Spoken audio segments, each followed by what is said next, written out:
আমি কি করতে চাই, কি হতে চেয়েছি তা কখনো আমার থেকে জানতে চাওনি। আমি ভেবেছিলাম আমার রেজাল্ট শুনে তোমরা আমাকে বুকে জড়িয়ে নিবে, সাহস দিবে। তাহলে কি তোমাদের কাছে আমার গোল্ডেন এ প্লাস, পাড়া প্রতিবেশীর কথা, এই সমাজ আমার জীবনের চেয়ে বেশি মূল্যবান? মা, আমি ভেবেছিলাম অন্তত তুমি আমাকে বুঝবে। তোমরা ভালো থেকো। পারলে তোমাদের এই A+ বিহীন ব্যর্থ সন্তানকে ক্ষমা করে দিও।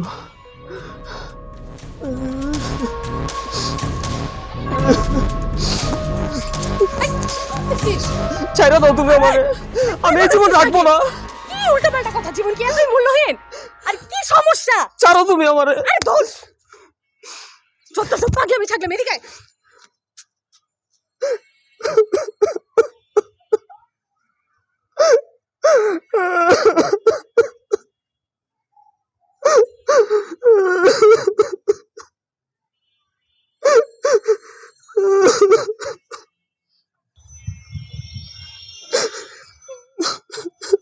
শোন,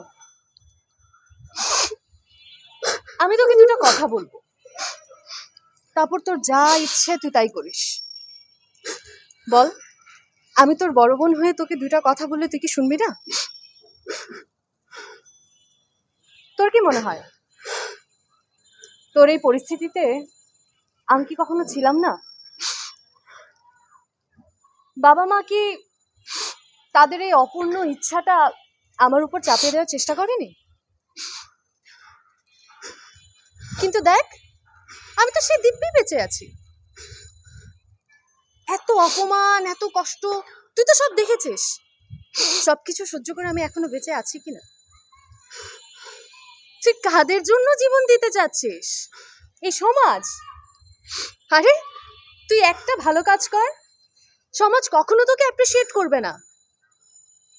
কিন্তু তুই একটা খারাপ কাজ কর, এই গোটা সমাজ তোর পিছনে পড়ে যাবে, শুধুমাত্র তোকে কিভাবে নিচু দেখানো যায়। আর তুই এই সমাজের জন্য নিজের জীবন দিতে চাচ্ছিস? হাসালি ভাই, তোর এই জীবনটা এতটা মূল্যহীন?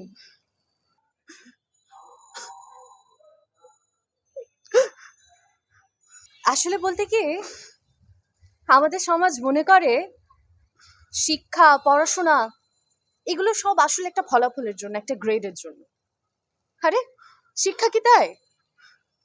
শিক্ষা যদি তোকে একটা ভালো মানুষ গড়ে তুলতে না পারে, তাহলে ওই শিক্ষার তো কোনো দামই নেই। চিন্তা করে দেখ, আজকে যদি তুই আত্মহত্যা করতিস, তোর সাথে সাথে আরো অনেক হাজার হাজার ছেলেমেয়েরাও আজকে মরে যেত। অনেকে তোর মতো এমন রেজাল্ট করেছে, ফেলও করেছে, কিন্তু সমাজের অপমান নিয়ে বেঁচে থাকাটা এটা কোনো অপমান নয়, বরং একটা লুজারের মতো এভাবে আত্মহত্যা করে মরে যাওয়াটাই কিন্তু অনেক বড় অপমান। নিজের জীবনটাকে ঠিক কর, তোর মধ্যে অনেক পটেনশিয়াল, তুই পারবি। সবাইকে প্রমাণ করে দে that you are not a loser. দেখ, ব্যর্থতা মানে কিন্তু হেরে যাওয়া নয়, বরং নতুন কিছু করে দেখার একটু উদ্দীপনা।